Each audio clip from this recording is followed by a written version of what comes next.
Il est sans doute un des hommes les plus écoutés en Afrique. L'archevêque de Bangui, en République centrafricaine, publie un livre intitulé « Je suis venu vous apporter la paix » en collaboration avec la journaliste Laurence Desjoyaux. Un livre dans lequel il revient sur son parcours, mais aussi son inlassable engagement pour la paix et la réconciliation entre Centrafricains. Cardinal Dieudonné Nzambalinga, bonsoir et merci d'être avec nous. Bienvenue sur le plateau du Journal Afrique. Qu'est-ce qui donne envie à un cardinal d'écrire et de se raconter à travers un livre ? L'envie vient du fait qu'il y a beaucoup de jeunes dans les quartiers défavorisés, pauvres, et qui peuvent avoir des rêves. Je leur dis, il est possible de commencer tout petit et un jour d'être connu dans les grands lieux. Et moi, j'étais un enfant des pauvres, j'ai suivi un parcours. Maintenant, je suis à un service parmi ceux qui ont une grande responsabilité. Donc, je renvoie la perche, je renvoie l'ascenseur. Vous avez vu le jour en 1967 au sein d'une famille dirigée par un père catholique et une mère protestante. Quelles valeurs vous ont-ils transmis ? Mais ce sont les valeurs de compréhension, de respect et surtout de l'estime de l'autre. Pas de bagarre au niveau des religions, mais on peut ensemble travailler, on peut ensemble avancer dans la même direction. J'ai vu la maman, le papa aussi, les deux travailler ensemble et se respecter. Moi, je garde ces valeurs-là comme essentielles en moi. Le 19 mai 2012, vous êtes nommé par le pape Benoît XVI archevêque de l'archidiocèse de Bangui en Centrafrique. Envisagez-vous un jour une telle nomination ? Moi, je n'envisageais pas. Moi, j'étais un simple prêtre venu de France pour travailler avec les autres. J'ai continué. Vous savez, c'est un appel. Un appel, c'est un don. C'est quelqu'un qui pense Dieu qui pense à travers les respects. Le dimanche 24 mars 2013, le jour de la fête des Rameaux, les rebelles de la Séléka sont à l'entrée de la capitale Bangui. Toutefois, vous décidez de rester dans l'archevêché. À ce moment, quel sentiment s'exprimait en vous ? Le sentiment qui habite, c'est que je suis pasteur. Un pasteur, ce n'est pas un mercenaire qui fuit pour laisser le troupeau. Moi, je reste et je suis prêt à donner ma vie parce que je me suis engagé à donner ma vie et je reste là pour pouvoir témoigner, pouvoir dire à tous ceux qui pourraient arriver que je suis dans le bateau et non en dehors de ce bateau. Vous racontez également dans cet ouvrage la façon avec laquelle l'ambassade de France vous a contacté. Que vous ont-ils demandé ? Bon, on me demande parfois aussi, est-ce que je ne veux pas quitter ou est-ce que je ne veux pas me mettre à l'abri ? Ou bien encore, ma vie est en danger. Mais je le dis simplement, comme j'ai donné ma vie, je suis prêt à l'offrir. Et comme Dieu continue toujours à protéger, je suis encore vivant. Donc, des propositions de sollicitation, je les ai entendues. Mais moi, je fais confiance au Seigneur et je continue ma mission. Dans cet ouvrage, vous racontez la crise centrafricaine, mais aussi la façon dont vous êtes lié avec le pasteur Nicolas Guérékoyamé Bangou et l'imam Omar Kobini Layama. Ensemble, vous avez prêché la paix à travers la Centrafrique, un pays qui est en plein déchirement. Comment est né ce trio surnommé les Trois Saints de Bangui ? Ce trio est né 5 jours après le déclenchement de la crise dans le nord, plus précisément en Délé. Du 10 au 15, nous avons décidé de nous mettre ensemble car nous avons entendu qu'on s'en prenait à des pasteurs, à des religieux, et nous avons dit, jamais dans notre pays, notre histoire, nous avons eu des divisions ou encore des séparations au niveau des religions. Nous devons plutôt travailler pour la coexistence et nous nous sommes mis ensemble pour dire, ensemble, comme un seul homme, nous allons dire non à la violence, non à l'instrumentalisation de la religion. Et ce que le pasteur Nicolas Guérékoyamé, le défunt imam Kobine et moi-même, nous nous sommes dit d'aller annoncer à tous les Centrafricains.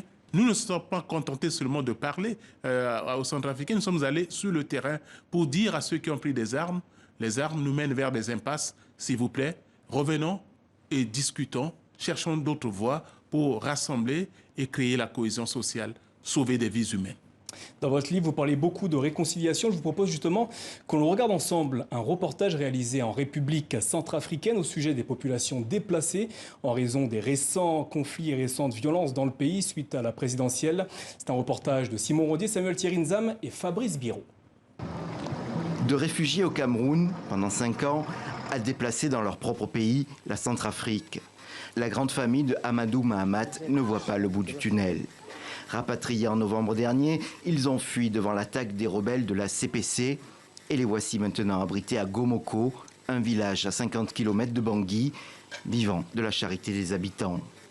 Le gros problème ici est que nous n'avons pas de champs, pas de moyens. C'est cela notre souffrance.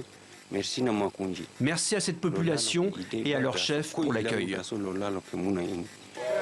Amadou Mahamat a 4 femmes, plusieurs enfants et de nombreux petits-enfants. Une vingtaine de personnes à sa charge et si peu pour les nourrir. Tous les jours, les jeunes vont au marché au bétail voisin. Ils tentent d'y gagner un peu d'argent, jamais assez.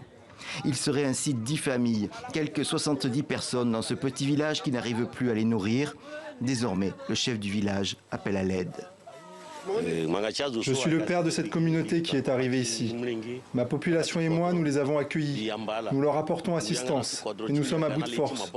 Je demande aux autorités de venir nous aider jusqu'à ce qu'ils se sentent autonomes. Mais le pouvoir des autorités est limité en Centrafrique, un pays en guerre civile depuis 8 ans. L'économie est exsangue et de larges pans du territoire sont sous le contrôle de groupes armés. Les récentes attaques de la coalition rebelle CPC sont venues encore plus dégrader les conditions de vie des Centrafricains, villageois comme déplacés. Cardinal Dieudonné Zapalinga, comment mettre fin aux rébellions et aux violences qu'elles génèrent dans votre pays?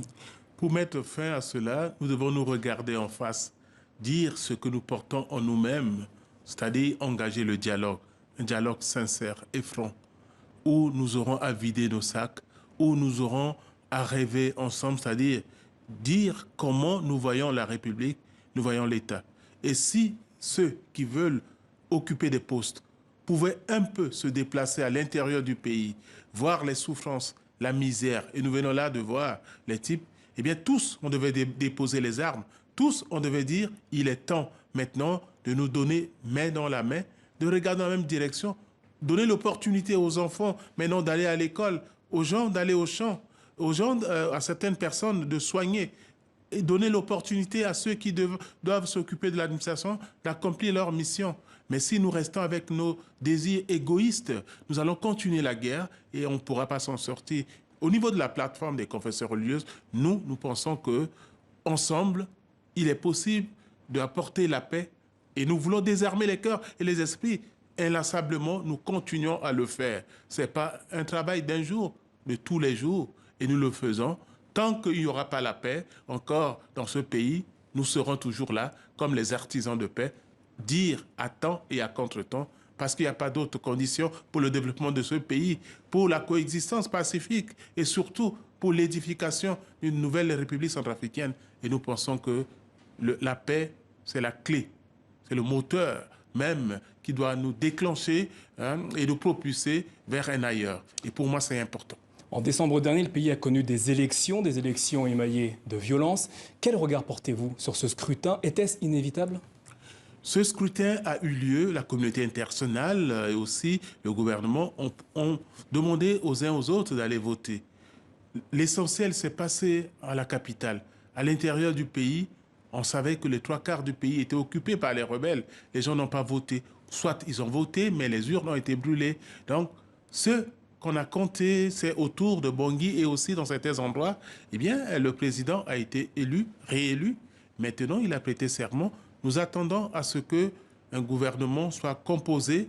Nous attendons à ce que les gens efficaces, compétents soient choisis pour prendre le taureau par les cornes, regarder les grands défis qui se pointent à l'horizon, qui sont déjà là, et dire qu'ensemble, nous allons transformer le débat en cours. La question du dialogue républicain peut être aussi un tremplin pour aider ce pays où on peut avoir une feuille de route et dire qu'est-ce que les Centrafricains veulent, qu'est-ce qu'ils proposent, dans quelle direction ils veulent. Et à nous, vous qui êtes à la tête, de pouvoir répondre à ces attentes-là. Et je pense que si tout le monde est attentif aux uns aux autres, il est possible. Et ces élections sont arrivées, nous les avons vues, les élections législatives aussi. Et maintenant, ceux qui ont été choisis, c'est vraiment le moment du combat pour le développement, pour la paix, pour la cohésion sociale, pour ne pas dire un moment important pour un bonheur pour la République centrafricaine. Dans le combat pour la paix et la cohésion sociale en Centrafrique, un combat que vous menez depuis un certain nombre d'années, vous arrive-t-il de douter? Quand on est homme, on peut avoir des doutes, mais quand on est l'homme de Dieu, eh bien, avec Dieu, eh bien, on doit continuer tout le temps parce que nous avons toujours confiance qu'il nous donne des forces. Nous avons toujours la conviction qu'avec Dieu, il y a un changement. Aujourd'hui, quelqu'un que vous pensez être criminel, vraiment qui ne pourra jamais changer, demain, il peut se décider. Et moi, je dois être toujours là à lui parler en disant, oui, tu es capable de changement. Je ne te réduis pas à ton acte que tu as posé. Et je t'invite à purifier ta conscience, ta tête, et que c'est possible que tu sois intégré. La communauté que nous allons composer, ce n'est pas seulement fait des gens purs ou des gens toujours justes. Il y a des gens aussi qui sont égarés, mais ils ont leur place. Donnons la main, accueillons-les. On appelle ça l'expression de la miséricorde.